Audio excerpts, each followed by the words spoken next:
We're going to finish the first parak of Tanya. We're speaking about klippas. We're speaking about obstructions. We're speaking about walls. We're speaking about the things that get in the way of me feeling close to Hashem. We're speaking about the things that happen in my life, my anxieties, my insecurities, my self evaluations, my deficiencies, my troubles. And Yiddish we call it your pekala, your baggage. We've all got this baggage, this weight. And there was a guy, an old student, and he had a very hard time. And he was going through something really difficult. He actually had to leave yeshiva to go and take care. And such a sweet, sweet neshama. And he said something. He said before he left that he just, I'm really worried about what's going to happen. And I told him, I said, all the challenges you're going through now, you're going to get better. You're going to have healing. You're going to be well again. But you're not going to be well again despite all the pain you're going through now. You're going to be well because of the pain you're going through, because of the challenges you're going through. Not despite, because of it, you're going to be formed into something magnificent, something amazing. And we had spoken sometime after, but then a couple years later, he sent a message, and the message was he sent it to one of the rabbis, and he played me the message, and the message was like, "No, Rabbi, thank you. I just want to, say I'm doing great, Baruch Hashem, and I just want you to know that those words really stayed with me, that I'm not going to be well despite all my challenges, but because of them. And while I was in the challenges, going through the walls, like our character, the young boy from the story, climbing up over the different scary challenges of this world, I was able to remember that it's not despite of it, but very, very clearly because of it, that I became better. And if we can do that now, and remember that the pekel of our life, the challenges of our life, that we're all going through, that humanity is going through as we're getting closer and closer to Mashiach, is that it's because of those things that you're going to be big, you're going to be massive people. So those are the klippas. And those are the klippas that God is hiding within the very shells themselves. And I'll tell you a secret. Imagine somebody is hiding in a closet and you're playing hide and go seek, and you actually know where he is. You know he's in the closet. Is he actually hiding? You don't see him, but is he hiding? He's not hiding, because I know where he is. He's not hiding anymore. Once you know that Hashem is hiding inside of your challenges, he's no longer hiding. He, so to speak, he opens up and says, "Oh, you found me." He's not hiding, you know where he is. So even though it seems that there's all these blockages, Hashem is hiding inside the challenges. And he gives them to us to look deeper. And that's why this month, the month of Kislev, is a dark month, but it's the month of light. It's the holiday of Hanukkah. The very month that's the darkest is the month of miracles, of light. I would have thought the month of miracles, of light, should be sometime in the summer when there's a lot of light out. Why in the middle of the darkest month? It's so dark out. All of a sudden you look up and it's already dark. Because it's not despite of the darkness, it's because of the darkness the light emerges. Okay, my friends? So finishing, that's klippas. Finishing the parak. Masha Enkein, when we spoke about Yisrael, we spoke that we have the three klippas that are asur, that we can't access Hashem, but of course He's there, and therefore we relate to those three klippas by rejecting it. But in our klippas noga, inside of us we have the Eitz Hadas Tevara, and that is something which Hashem is available, and it just depends how we choose. But There's a difference between certain evil nations. Masha enke nashas umas oivde gilulim hein neshar klipes tameas shem behem toiv klal. Kamay shekos ve'etz chaim shar memtes per gimel. V'kol tivu de avdin ha umas oivde gilulim lagar mayu avdin. Kede is begemara. Ala posuk v'chesed chatas shekol tzedakah v'chesed she'umos oivde gilulim moisen ena elis yorba. Meaning to say, when you interview a random person on the streets, we were talking about this earlier in Reb Nachman. If you interview a person on the streets, you say, "Hello, sir, how are you today?" "I'm fine." "Yeah. And where are you going?" "J train, A train, B train." He's like, why are you talking to me? What do you think of a guy that talks to you in the New York subway? You're like, this guy must be nuts. I'm out of here. Maybe he's actually a nice guy. No. He's probably a wacko. And some guy sits beside me, and no one talks. I'm just like, now it is, right?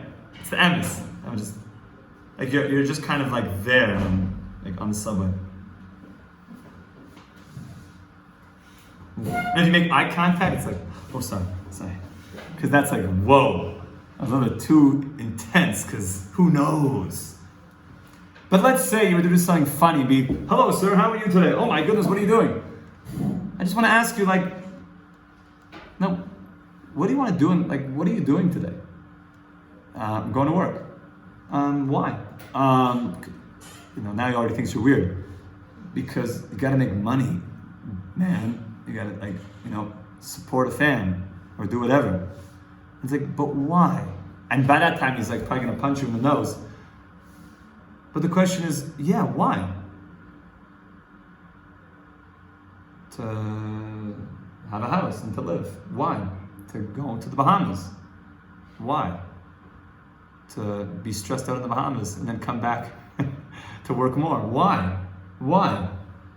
Actually, to ask the question, why? Something beautiful I heard from Akiva. That shleima, that shleimus, perfection, shleima, when something is whole, right? Shalem. Shleima, also the same word as shlomo, is sh that you say lama. When you want to be whole and perfect, you have to ask, why am I doing things? If I just do without thinking, then I'm not shleima.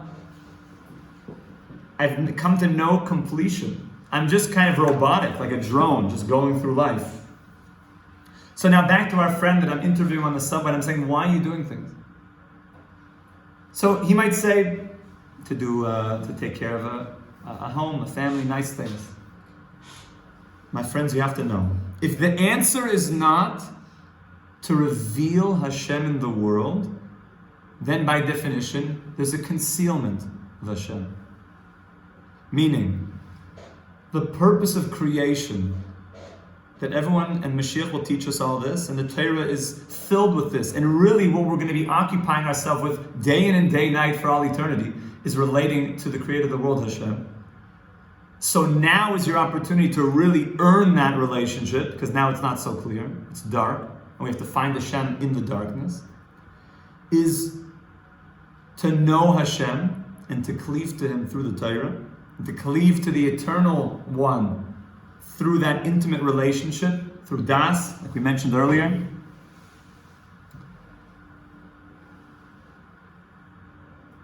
In order to have that relationship, I need to know what it's all about. And that's about connecting to Hashem. If I'm doing anything in my life that does not include that, then I'm, so to speak, concealing Hashem. I'm still involved with what we call our animal soul. I'm still involved with, it's about me, and therefore I'm caught up in a reality that's basically me. That's why everyone's on the subway, just in the me zone, in the I. And I've taken my godly soul and I'm pushing it further away and concealing it. So the basic answer of somebody you interview on the streets of why are you doing anything is not usually because I want to reveal a relationship with the creator of the world. That's what it means that generally the world is departed from that consciousness, and we are here to restore that consciousness to the world, to restore that tov, to restore that consciousness to all of humankind. And anyone who wants to convert, we'll speak about this more another time, is able to. We don't go around and missionize, it's not our thing, but anyone who wants to, like they say, join the family, come into the club, okay, yeah, no problem, you can come on in, you're welcome. But we don't go actively pushing, but you can come in, it's good. And everyone's welcome. Everyone's welcome who wants to come. Usually we'll say, it's like a lot of work, 613, mitzvahs. 7's pretty good, just stick with 7, and you're going to be eternal bliss.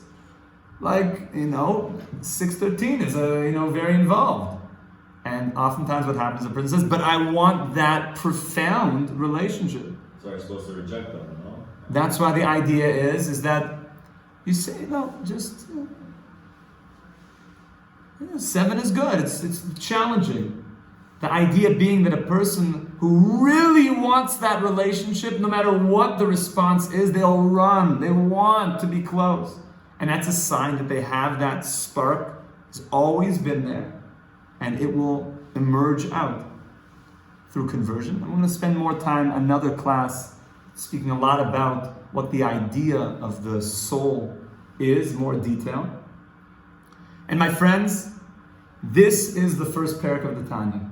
Baruch Hashem, we have a tradition that you can never stop at the end of a chapter. You have to just keep going, right? Right when you finish a Masechta, what do you say? Hadron Alav. So you go back to the beginning, or you start the next Masechta right away. I want to start the next chapter. Let's read the first line. Perek Beis. In summary, the first chapter we introduce the concept of free will, we introduce the concept of nature versus nurture, we introduce the concept of your animal soul and your godly soul. We said that your animal soul has these 4 powers of earth, air, fire, water, that it expresses through, and those are your negative character traits. We did not talk about your godly soul whatsoever. We've left that. We talked about who you are, but we left it as a question still. We spoke about how when you were born, right before you came into the world, you took an oath that you would be a tzaddik and you would not be a rasha. And even if the whole world says to you, you're righteous, you should see yourself as a rasha. We asked on that, we said, but if I see myself as a rasha, I'm getting all down and depressed. You can't do that. But if I see myself as totally the man, then I'll never be humble enough to accept self-criticism. So what is the balance? And we spoke about 5 different categories of Klal Yisrael: Tzadik V'Raloi, Tzadik V'Toivloi, Beinani, Rasha V'Toivloi, Rasha V'Raloi.